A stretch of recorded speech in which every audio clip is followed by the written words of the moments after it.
As a disclaimer, I still intend on quitting YouTube, but this video was almost completely written when I made that decision.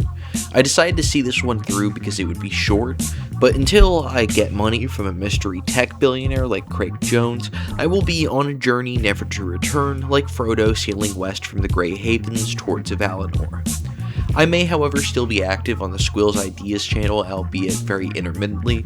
There's a nearly 4-hour video about the Elder Scrolls on there now, so if that's your sort of thing, check it out, link in the description.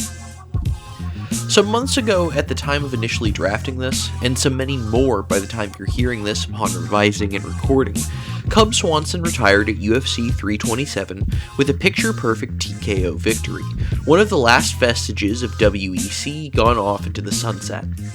Like a mentally well-adjusted person, I then sought out his old fights to watch and rewatch. His striking style was unique and beautiful, with truly freaky movement as he blitzed into range, like a traditional karateka on PCP.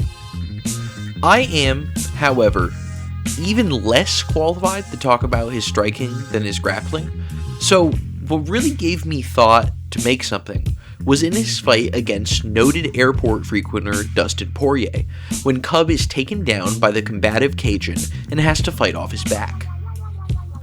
Cub is not traditionally known for his grappling, and his pedigree was not something I had any info on. However, about a minute later, I had a pretty good idea who his grappling coach was. As a preface, not unlike El Guapo as described in my Bas Rutten video, Swanson decided to not compromise his striking whatsoever to account for the takedown threat, instead swinging for the fences and flowing like water. He combined this with getting really good off his back in order to get back up and get back to fighting, seriously threatening a submission on only very rare occasions, mostly just trying to sweep or wrestle up. In the first round against Dustin, he's taken down but plays an incredibly active guard. After settling for a second, the very first thing he tries to do before any fancy sweep is to simply try and sit up, trying to clear Dustin's frames and fighting the crossface with a shoulder crunch. As this doesn't work, he puts his feet on Poirier's hips, trying to pull his arm back for a possible Kimura or maybe even triangle attempt, before he goes back to the shoulder crunch, breaking down Dustin's posture. With Dustin face planted, he uses the Diamond's favorite weapon against him, the ghillie. With his left arm around Dustin's neck, he begins to build height and plants his right arm, and then just like that, stands right up. In the second round, he uses a Kimura to prevent a cage takedown, but is eventually returned to the ground by the Diamond. Even as the takedown is being secured, he's already pulling his left foot up, trying to omoplata Poirier. You'll notice that rather than trying to purely sweep and roll Poirier backwards like many would, he's sitting up and building height, and is actually able to stand up out of his own omoplata attempt. He used an omoplata, of all things, as a fucking wrestle up. Another Kimura trap stops a takedown, and he actually spends much of the third round on top of Poirier or on his back, but that's beyond what really caught my eye. After finishing the video, I went to Cub's Wikipedia page, and found, as expected, that he got his black belt by someone with the last name Machado, in this case ADCC bronze medalist Rigon Machado. The reason I assumed this is because my own instructor spent a lot of time around the Machados, and beyond any specific technique, there was an underlying process or system Cub exemplified well. It's very old school jiu-jitsu.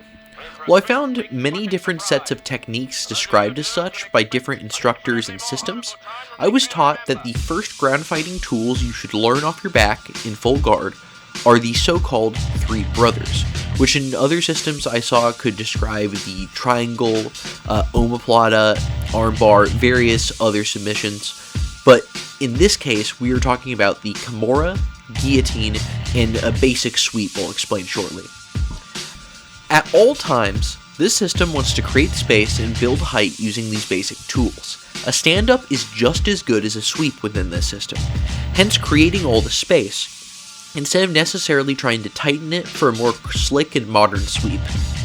If you try to grab a Kimura, a natural reaction might be for them to pull back, which creates space, or perhaps to drive their head into you as they try to grab their own leg to break the grip.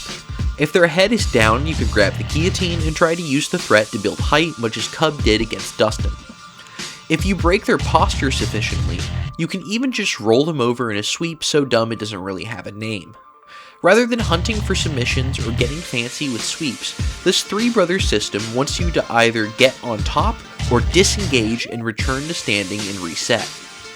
One can see why it would fall out of use in pure submission grappling, as it wants you to potentially get back on the feet and disengage.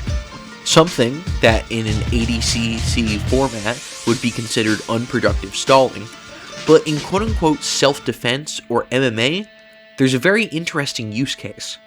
If you actually want to be on the ground, maybe not, but if you would like to return to the feet to throw hands, then much like Cub, one can use this system effectively. We have to remember this goes back to a very old school, once again, quote-unquote self-defense or vale-tudo usage, where if you're on the ground, you can get curb stomped, which is why you want to create space instead of just sweeping them to then try to score points in a modern jiu-jitsu context.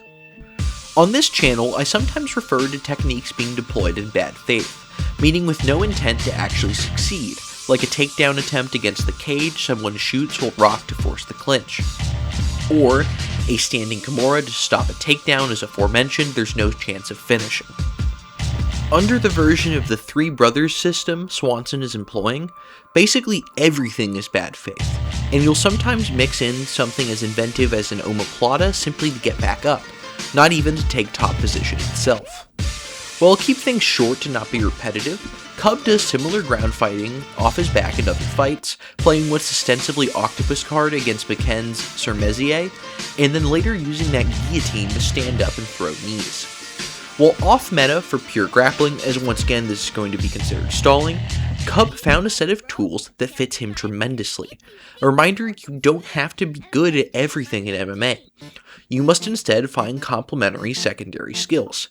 In this case, vintage Gracie Jiu-Jitsu to complement his striking. Hopefully you've at least learned one tool applicable to your own game or just to add to your knowledge of MMA. More so due to the influence of him legally watching Craig Jones instructionals and wrestling, I find myself just trying to push and build height instead of more prototypically BJJ sweeps, but there are elements of this to be found in other systems too. Cub Swanson is a legend and deceptively smart in almost every phase of the game. Go watch his fights.